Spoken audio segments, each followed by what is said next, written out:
The summer of 1518 in the city of Strasbourg was already marked by severe famine, ruthless poverty, and deadly disease. But what began on a hot July afternoon in a narrow, cobblestone alleyway was far more terrifying than any famine. A woman named Frau Trophia stepped out of her house and silently began to dance. There was no music playing in the street, no celebration taking place, and no expression of joy on her pale, sunken face. She simply danced with desperate, wild intensity, her feet striking the stones continuously as sweat poured down her skin. She danced until her shoes were soaked with blood, until her muscles tore, and until she collapsed into total exhaustion. But every time she fell, she would drag herself back to her feet and keep dancing. Within days, dozens joined her. Within weeks, hundreds were swept up in the frenzy. They could not stop, they could not rest, and many would dance until their hearts burst inside their chests. Tonight, we step into the terrifying medieval tragedy of a town consumed by madness. Welcome to Midnight Mysteries. Are you ready to learn the truth?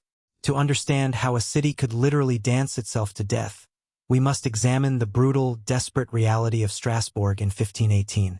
Located in the Holy Roman Empire, the city was trapped in a crushing cycle of misery. Consecutive years of devastating crop failures had left thousands starving in the streets. Horrific diseases like syphilis, leprosy, and the bubonic plague were sweeping through families, while skyrocketing food prices pushed ordinary citizens into absolute destitution. The medieval mind was constantly submerged in intense religious dread, living in perpetual terror of divine punishment, hellfire, and demonic possession. The physical and emotional pressure on the populace had reached a critical, apocalyptic boiling point, creating a psychological powder keg waiting for a single spark. That spark was Frau Trophia. When she began her relentless, silent dance in mid-July, onlookers initially watched in confusion, assuming it was a fleeting moment of madness or a strange religious penance. But as the hours stretched into days, Trophia refused to stop. Day and night, under the scorching summer sun and in the freezing night air, her body moved in violent, rhythmic spasms.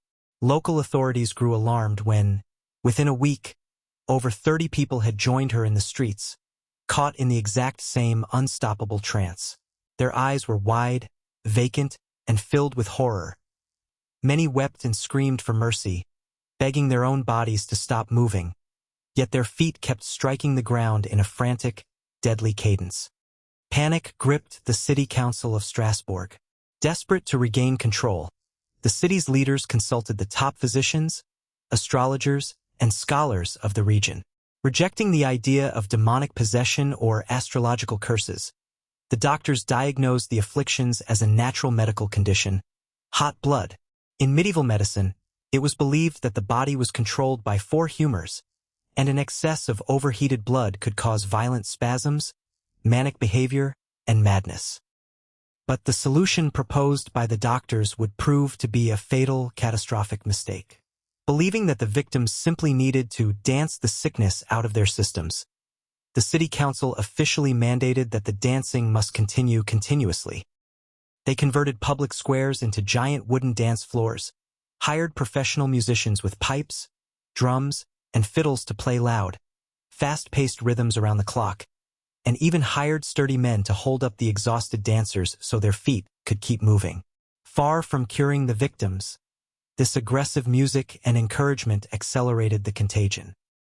The hypnotic drumbeats drew hundreds more citizens into the street, transforming a localized outbreak into a mass hysteria event of horrific proportions. By August, the dancing plague had claimed over 400 victims.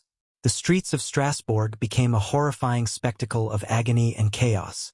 The sound of forced, upbeat music echoed through the city, completely drowned out by the agonizing screams and groans of hundreds of people collapsing from sheer exhaustion.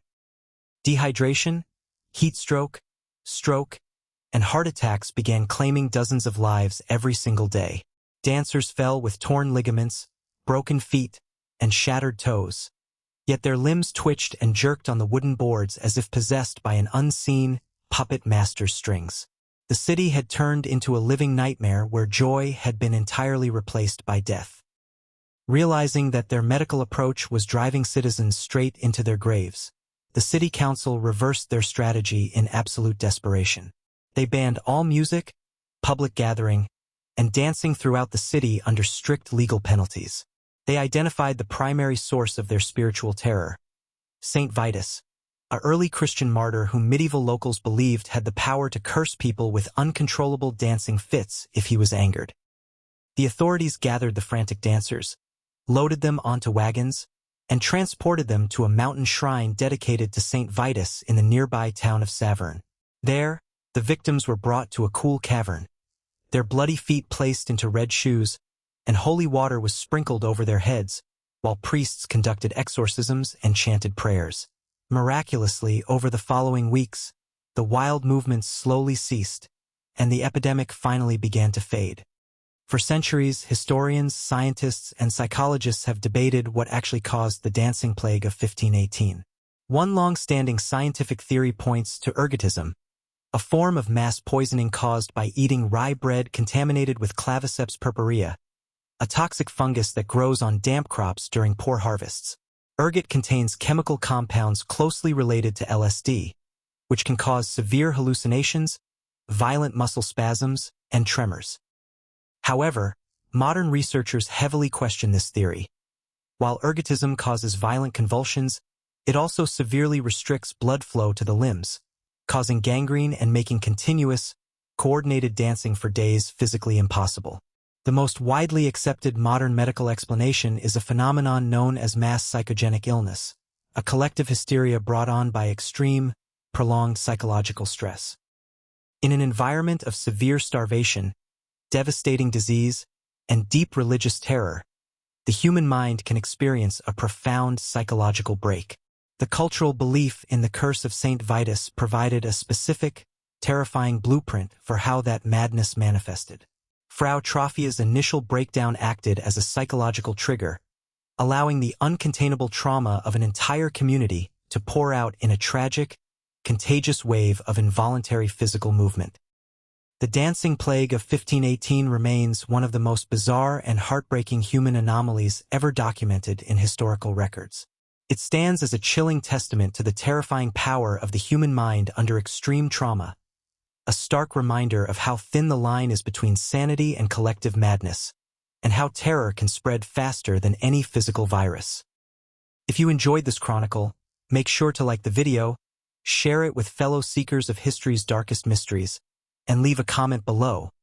Do you think the dancing plague was caused by a toxic fungus? Or was it the ultimate breakdown of the human mind? This was Midnight Mysteries. See you in the next video when the lights go out.